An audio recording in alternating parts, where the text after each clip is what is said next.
નમસ્કાર મિત્રો, સ્વાગત છે તમારું અમારી YouTube channel Gujarat jobs and ન્યૂઝમાં. મિત્રો, સરકારી કર્મચારીઓ માટે મોટો જેકપોટ જોવા મળી રહ્યો છે. હવે બધા કર્મચારીઓને જૂની પેન્શન યોજનાનો લાભ મળશે તેવું કહેવામાં આવી રહ્યું છે. સરકારી કર્મચારીઓ માટે આ એક જેકપોટ સમાન છે, જેની લાંબા સમયથી કર્મચારીઓ માંગ કરી રહ્યા હતા. હવે બધા કર્મચારીઓને જૂની પેન્શન યોજનાનો લાભ મળશે. કેન્દ્રીય કર્મચારીઓ માટે એક મહત્વપૂર્ણ સમાચાર સામે આવ્યા છે. એકીકૃત પેન્શન યોજના OPS હેઠળ આવતા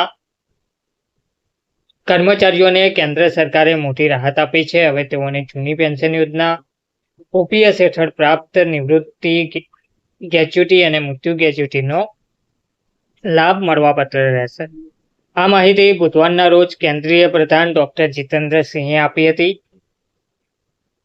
અને તેમને જણાવ્યું હતું કે કેન્દ્ર સરકારના કર્મચારીઓને પણ હવે રાહત મળવા જઈ રહી છે. સરકારના લાખો આ નિર્ણયથી કેન્દ્રીય કર્મચારીઓને રાહત મળશે.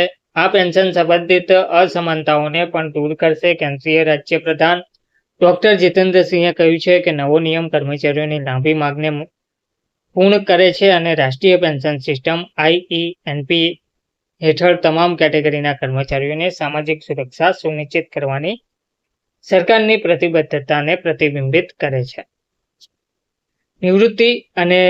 નિવૃત્તિ ગ્રેચ્યુટી અને ડેથ ગ્રેચ્યુટી UPS હાલમાં કેન્દ્ર સરકારના કર્મચારીઓ માટે રાષ્ટ્રીય પેન્શન યોજના NPS હેઠળ વિકલ્પ તરીકે ઉપલબ્ધ છે. UPS યોજના નિવૃત્તિ પછી કર્મચારીઓને પેન્શન અને નિવૃત્તિ લાભની ખાતરી આપે છે ને પાત્ર કેન્દ્ર સરકારના કર્મચારીઓ 30 જૂન સુધી UPS પર સ્વિચ કરી શકે છે.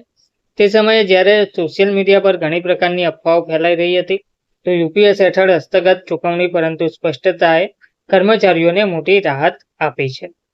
કેન્દ્રીય મંત્રીએ કહ્યું છે કે UPS હેઠળ આ લાભ સેન્ટ્રલ સિવિલ સર્વિસ નિયમો 2021ની જોગવાઈઓ અનુસાર આપવામાં આવશે. નાણાં મંત્રાલયે 24 જાન્યુઆરીએ જારી કરવામાં આવેલી સૂચનામાં કહ્યું હતું કે 1 એપ્રિલ 2025થી સેન્ટ્રલ સિવિલ સર્વિસીસમાં પ્રવેશ મેળવનારા કર્મચારીઓ માટે NPS હેઠળ UPSને વિકલ્પ તરીકે રજૂ કરવામાં આવશે. કર્મચારી જાહેર ફરિયાદ અને પેન્શન મંત્રાલય હેઠળ પેન્શન અને પેન્શનરો કલ્યાણ વિભાગ દ્વારા જારી કરવામાં આવેલા આદેશથી સ્પષ્ટતા કરવામાં આવી છે કે UPS હેઠળના કર્મચારીઓને સેન્ટ્રલ સિવિલ સર્વિસીસ હેઠળ પેન્શન અને મૃત્યુ ગ્રેચ્યુટીનો લાભ મળશે.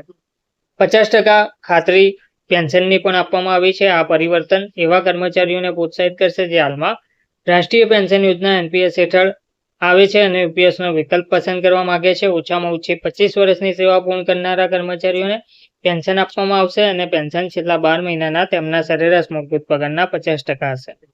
કુટુંબ પેન્શન આ ઉપરાંત ઓછામાં ઓછા 10 વર્ષ સુધી સેવા આપતા કર્મચારીઓને નિવૃત્તિ પછી ઓછામાં ઓછી માસિક પેન્શન 10,000 રૂપિયા આપવામાં આવે છે અને પેન્શનરના મૃત્યુ પર તેના પરિવારને ફેમિલી પેન્શન તરીકે પ્રાપ્ત અંતિમ પેન્શનના 60% આપવામાં આવે છે. ધન્યવાદ.